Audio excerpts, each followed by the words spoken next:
So I want to share with you guys how to overcome one of the hardest objections when it comes to selling life insurance over the phone. And if you can master this, which I'm going to teach you guys the word tracks and ultimately how to handle this situation, it'll allow you to overcome the objection, close more deals, and make more money as a life insurance agent. How many times have you called someone and they've told you this objection? Well, I'm just looking around, or just give me the quote, and they're rushing you.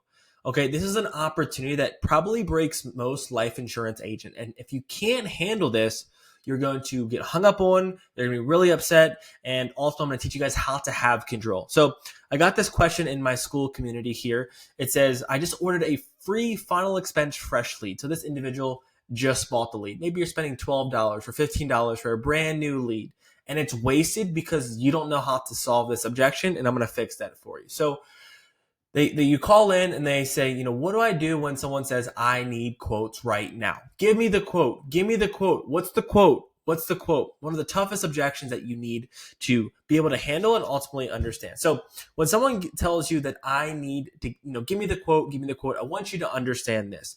You are the professional. You are the one who is in control, and you are the expert. So you have to frame yourself as the expert. If you take them and say, oh yeah, absolutely, let me just give you a quote, and you just jump right in and do whatever they tell you, you will lose the frame of being the expert, and ultimately they are in control, which means that they are not going to make a decision. So first thing is that you have to be in control. Now the best way to get in control is to not reveal your cards up front. So I'm going to teach you what that means. So you never want to, rule of thumb is just like, okay, absolutely, let me just give you a quote. You need to understand that you are not a person who just gives out quotes, okay? So when someone tells you, hey, Peter, I just need the quotes now. What is the quotes? The first thing that you must do, and write this down, is that you must acknowledge the objection, okay? First thing is acknowledge, okay?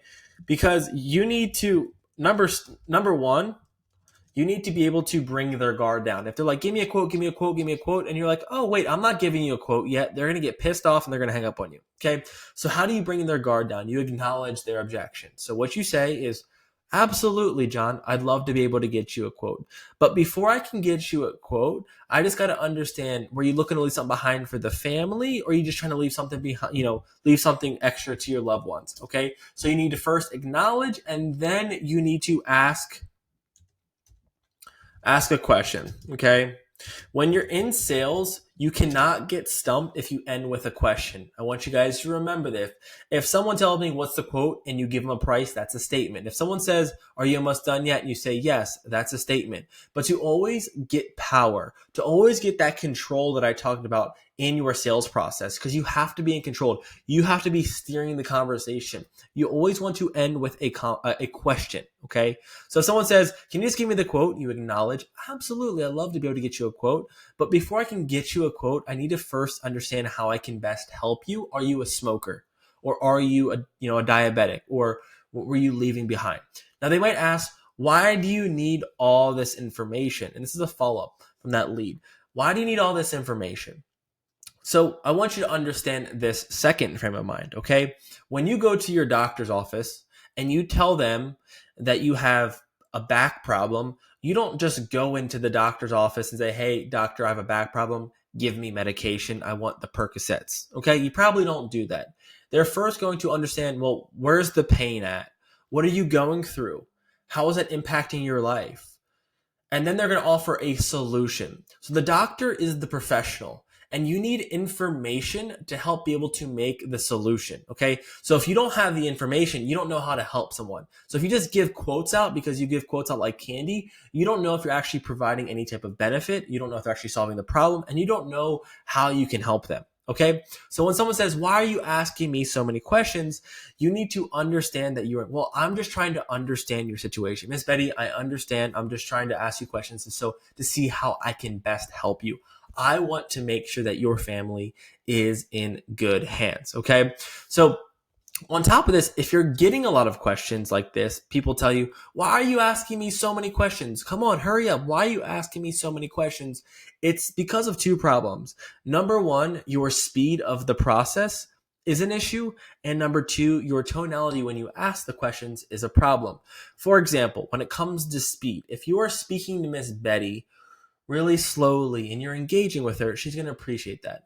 But the minute that you speak to Mr. Jim Tom, who is smoking a cigarette on his couch, who's a business owner, who is right to the point, who is a straight shooter, who is let's get down to business type of guy, if you sell him like you're selling Miss Betty, who is just like, oh, methodical, tell me about my life, that guy is going to get upset and he's going to be like, hey, brother, I don't have time for this either. Give me the numbers or I'm hanging up. So you need to understand, number one, who is your avatar? Are you speaking to someone who's quick, direct, straight to the point? And if so, you got to sell them to that style.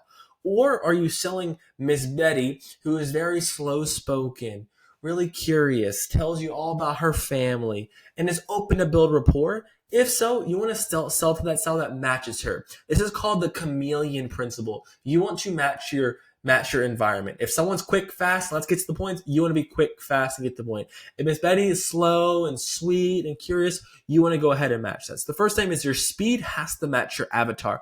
And then secondly, your tonality has to be in a confused tonality. If you're asking questions and you are genuinely interested or you actually sound confused and you're getting these aha moments, people aren't going to blow up on you and be like, why are you asking so many questions? So when you ask the questions, you need to ask questions with curiosity, okay? So for example, Miss Betty's like, you ask Miss Betty, what had you like motivated to start looking around for some life insurance? And she's like, well, I already told you I want to make sure that my burial expenses are taken care of. And you just go ahead, okay, gotcha. And why do you need life insurance? And you're just reading it from a checklist and you're selling in a checklist style. People are going to know you're reading off the script, so you got to get your script tighter, and people aren't going to communicate that well. Instead, what you need to do is when you get your answer, this is really important. When you get your answer, so you ask, Miss Betty, what had you motivated to start looking around for some life insurance? Look in my eyes, curious tone. And she tells you, well, I just want to make sure that my daughter's not stuck with my burial expenses. You need to then have this aha moment. Oh, I gotcha.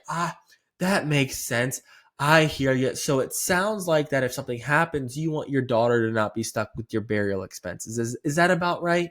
She's going to say yes. And just so we're on the same page here, Miss Betty, I mean, if you passed away, would your daughter be like in a position to cover your burial expenses? So a few things I want you to unpack here. My pacing. There's pauses, there's space, and there's curiosity. So people are not going to get upset at you if they feel like you're trying to figure out their situation. And that's how you do it.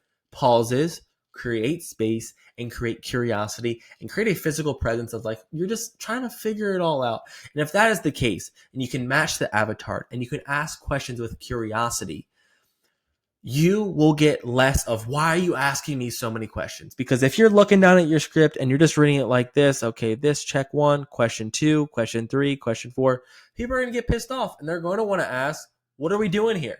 So you need to know your script, you need to adopt the correct speed, and you need to adopt the right tonality. And if you fix that, you will be able to overcome, I just need quotes right now. You're going to learn that, hey, well, I'm just not the quote guy. I'd love to be able to help you. I totally understand. But before I can move forward, where you're looking to leave something behind for your family, or try to cover your burial expenses, ask the questions. Or if they then tell you, you're asking so many questions, why are you asking? You need to then fix your tonality, add some spacing, and add some curiosity to your questions. And I promise you, people won't continue to hit that. So all about your tonality in this instance. I hope this helped you guys. And this is how you master selling life insurance over the phone by these small principles. Cheers.